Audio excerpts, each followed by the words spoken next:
बिस्मिल्लाहिर्रहमानिर्रहीम रब्बी यस्सिर वला तुयस्सिर वतम्मिम बिल खैर। अस्सलाम वालेकुम students, mathematics class 10th science का आज हम चैप्टर नंबर 1 डिस्कस करेंगे, क्वाड्रेटिक इक्वेशन। तो सबसे पहले देखते हैं कि क्वाड्रेटिक इक्वेशन क्या होती है। तो मैंने डेफिनेशन की हुई है कि an equation of the form a x square plus b x plus c is equal to 0 where a, b and c are real numbers and a is not equals to 0 is called quadratic equation।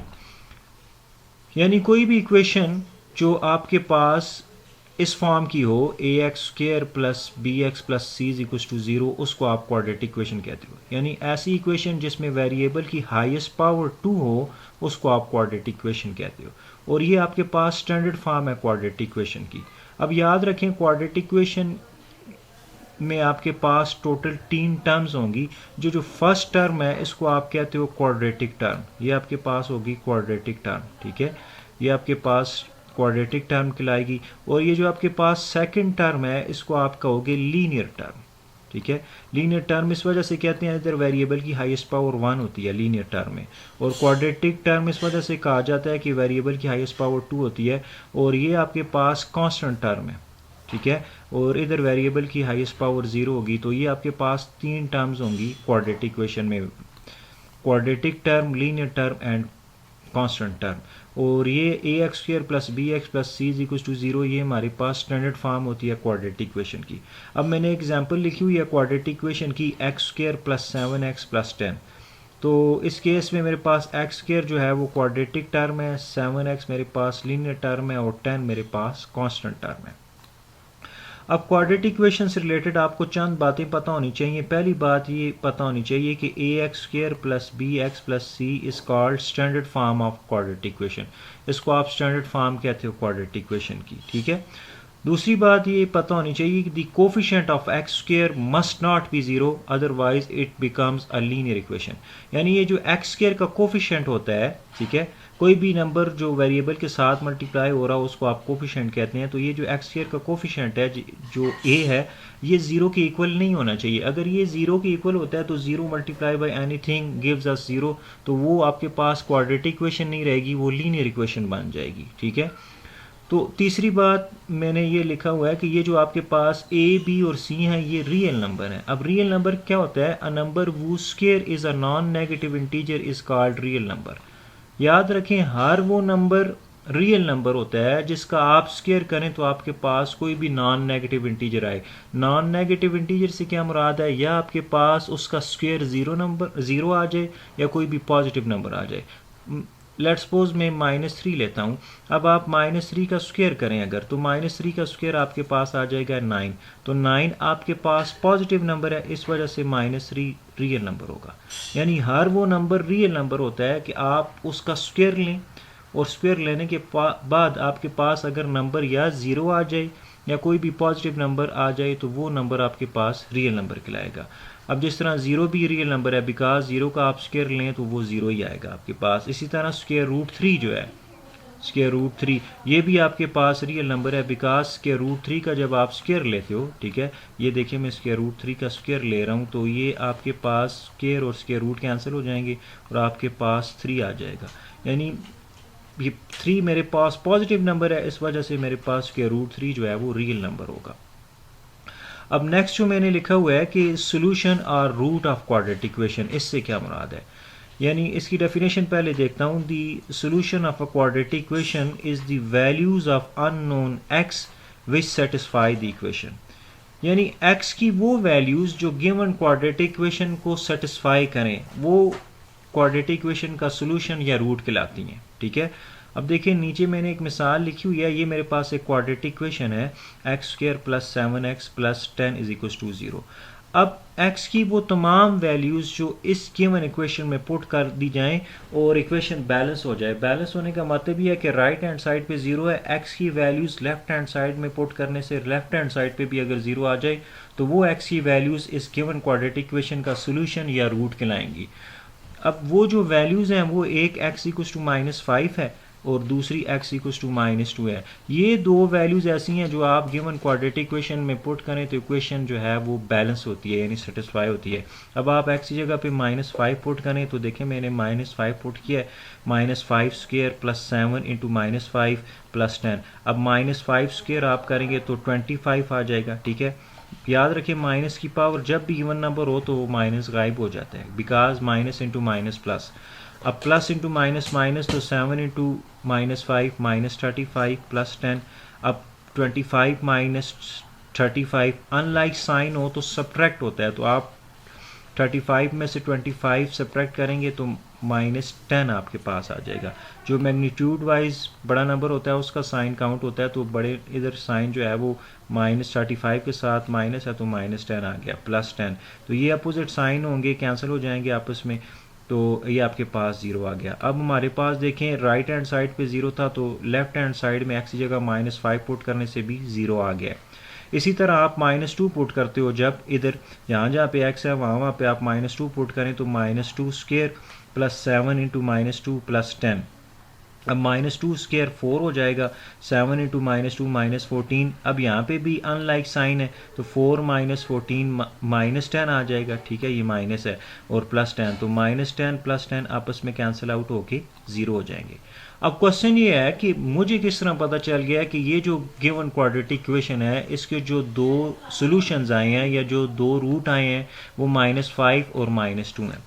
तो याद रखें कि quadratic equation के जो solution है या जो root हैं उनको सॉल्व करने के लिए हमारे पास 3 मेथड्स होते हैं। वो मेथड्स हम बारी बारी डिस्कस करेंगे। तो जो नेक्स्ट स्लाइड पे जाते हैं, जो क्वाड्रेटिक इक्वेशन को सॉल्व करने के जो मेथड्स हैं जिससे ये मैंने x की वैल्यू -5 और -2 लाई है, किन मेथड से मैंने ये वैल्यूज़ लाई है वो मेथड्स देख लेते हैं। तो वो आपके पास जो 3 मेथड्स हैं वो एक है फैक्टराइजेशन मेथड, यानी आप किसी भी क्वाड्रेटिक इक्वेशन को सॉल्व कर सकते हो फैक्टराइजेशन मेथड से, ठीक है।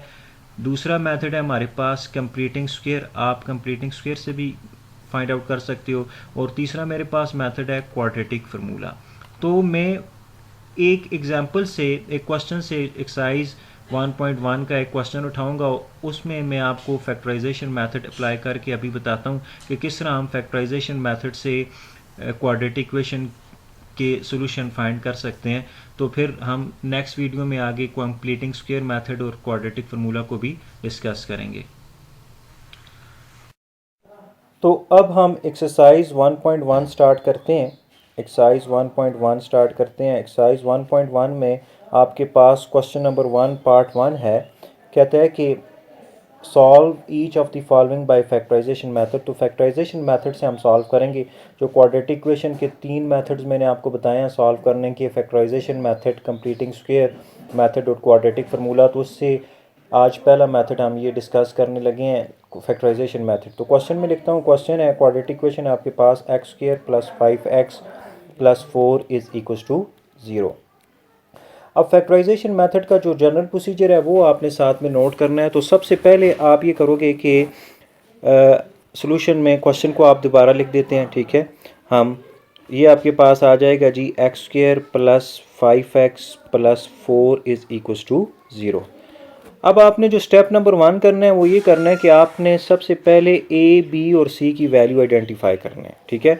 ये मैं रफ में सारा प्रोसीजर लिख देता हूँ। तो पहला काम आप ये करेंगे कि आप a, b और c की वैल्यू आइडेंटिफाई करेंगे। तो अब देखें आप इस इक्वेशन में, इस क्वाड्रेटिक इक्वेशन में आपके पास a की वैल्यू 1 बन रही है, ठीक है, b की वैल्यू आपके पास 5 आ रही है और c की वैल्यू आपके पास 4 आ रही है। फर्स्ट स्टेप ये करना है। सेकंड स्टेप आपने ये करना है कि a और c को आपस में मल्टीप्लाई कर देना है। अब a और c को मैं आपस में मल्टीप्लाई करूं तो 1 इंटू 4 प्लस 4 आ जाएगा, ठीक है। अब आपने नेक्स्ट स्टेप ये करना है कि ये जो मिडिल टर्म है 5 जो b आपके पास है, जनरल अगर standard form of quadratic equation को देखा जाए ax² plus bx plus c is equal to 0। तो ये जो मिडिल टर्म 5 है आपके पास, इसको आपने ब्रेक करना है। आपने इस तरह ब्रेक करना है, कोई ऐसे दो नंबर ढूंढने हैं आपने कि जिनको ऐड करूं या सब्ट्रैक्ट करूं तो मेरे पास आ जाए मिडिल टर्म 5, और उन्हीं दो नंबर को आपस में मल्टीप्लाई करूं तो मेरे पास आ जाए ac यानी 4, ठीक है। एक दफ़ा फिर मैं रिपीट कर दूं, हमने दो नंबर ऐसे ढूंढने हैं जिनको मैं ऐड करूं या सब्ट्रैक्ट करूं तो मेरे पास आ जाए 5, और उन्हीं दो नंबर्स को मैं आपस में मल्टीप्लाई करूं तो मेरे पास आ जाए AC यानी 4। अब देखिए, आपको ये पता है कि जब भी दो लाइक साइन होंगे तो तब ऐड होता है, और जब भी दो अनलाइक साइन होंगे तो तब सब्ट्रैक्ट होगा। ठीक है, अब ये किस तरह पता चलेगा कि हमने जो दो नंबर ढूंढे हैं उनको ऐड करने से 5 आना चाहिए या उनको सब्ट्रैक्ट करने से 5 आना चाहिए? लाजमी बात है, कोई भी नंबर होगा उसका साइन तो होगा। तो उसके लिए ये ट्रिक याद रखें, जब भी आपके पास AC पॉजिटिव आ जाए, इस केस में देखें AC पॉजिटिव आ गया, तो आपने जो दो नंबर चूज़ करने हैं ना, यानी उनके जो साइन लेने हैं, वो आपके पास साइन सेम होंगे, या दोनों आपके पास प्लस प्लस होंगे या दोनों आपके पास माइनस माइनस होंगे। अब ये किस तरह पता चलेगा कि दोनों के साथ आपने प्लस प्लस रखना है या दोनों के साथ आपने माइनस माइनस रखना है? ये डिपेंड करेगा depend upon the sign of b, depends upon the sign of b. ये साइन ऑफ बी पे डिपेंड करेगा, बी के साइन पे डिपेंड करेगा। अगर बी पॉजिटिव हुआ, तो आपने जो दो नंबर चुनने हैं उन दोनों के साइन प्लस प्लस ले लेंगे, और अगर बी नेगेटिव हुआ तो आपने जो दो नंबर चुनने हैं उनके दोनों के साइन माइनस माइनस ले लेंगे। ठीक है, अब इस केस में आप देखें तो आपके पास AC पॉजिटिव है, तो एक बात तो कन्फर्म हो गई है, जो मैं दो नंबर लूँगा उनके साइन सेम होंगे, या दोनों प्लस में नंबर होंगे इस तरह, या दोनों माइनस में नंबर होंगे। अब ये कंफर्म करना है कि दोनों प्लस प्लस वाले लेने हैं, दोनों माइनस माइनस वाले लेने हैं, वो बी के साइन पे डिपेंड करेगा। तो देखिए, बी का साइन प्लस में है, it means both chosen number will have same sign, तो दोनों के साइन प्लस होंगे।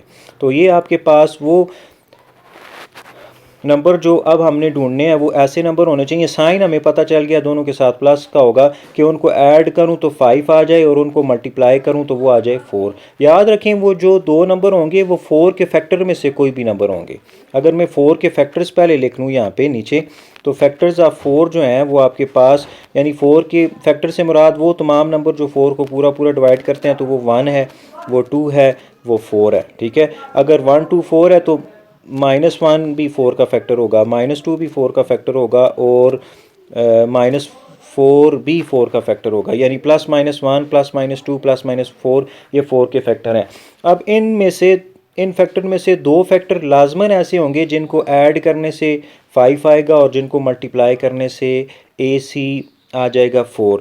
तो वो नंबर देखें कौन से हैं, वो नंबर 1 और 4 है, यानी एक 1 है और एक 4 है। 1 में 4 आप ऐड करें 5 आता है, और आप 1 को 4 से मल्टीप्लाई करें तो वो आपके पास AC 4 आ जाएगा। तो इस तरह आपने ब्रेक करना है मिडिल टर्म को। ये तो पहला केस था, AC पॉजिटिव आ जाए तो क्या करना होता है, AC नेगेटिव आ जाए तो फिर सब्ट्रैक्ट करना होता है, वो हम नेक्स्ट वीडियो में डिस्कस करेंगे। अब नेक्स्ट स्लाइड पे जाते हैं और इसको सॉल्व करते हैं। देखिए, क्वेश्चन मेरे पास ये था, x² + 5x + 4 = 0। अब मिडिल टर्म को यहाँ पे मैं तोड़ के लिखूँगा जी, x² + 1x + 4x + 4 = 0। ये देखें, ये मैं 1 में 4 ऐड करूँ तो 5 आता है, और 1 को 4 से मल्टीप्लाई करूँ तो 4 आता है। तो मिडिल टर्म को आपने तोड़ के लिख दिया, क्योंकि साथ में वेरिएबल x यूज़ हो रहा था, तो 1 के साथ भी x लिख दिया और 4 के साथ भी x लिख दिया। अब वैसे आप देखें तो 3 में 2 ऐड करें तो वो भी 5 होता है, लेकिन 3 को 2 से मल्टीप्लाई करें तो AC जो आपके पास 4 है वो नहीं आता, तो इस वजह से ये आपके पास 1 और 4 वो नंबर होंगे।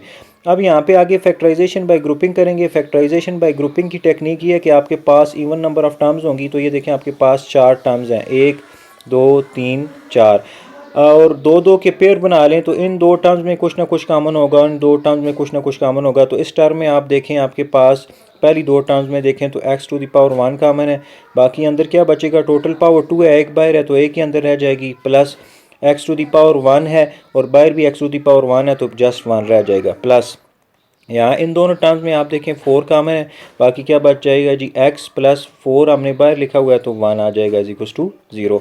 अब इन दोनों टर्म्स में देखें तो x + 1 कॉमन आ रहा है। ठीक है, x + 1 आप कॉमन लेंगे तो बाकी आपके पास बचेगा जी x + 4 = 0। अब दो नंबर की प्रोडक्ट अगर 0 आ जाए तो इट मीन्स या ये नंबर 0 होगा या ये नंबर 0 होगा, या दोनों 0 होंगे। इसको कहते हैं ज़ीरो फैक्टर प्रॉपर्टी। तो आप यहाँ से लिखेंगे आइदर x +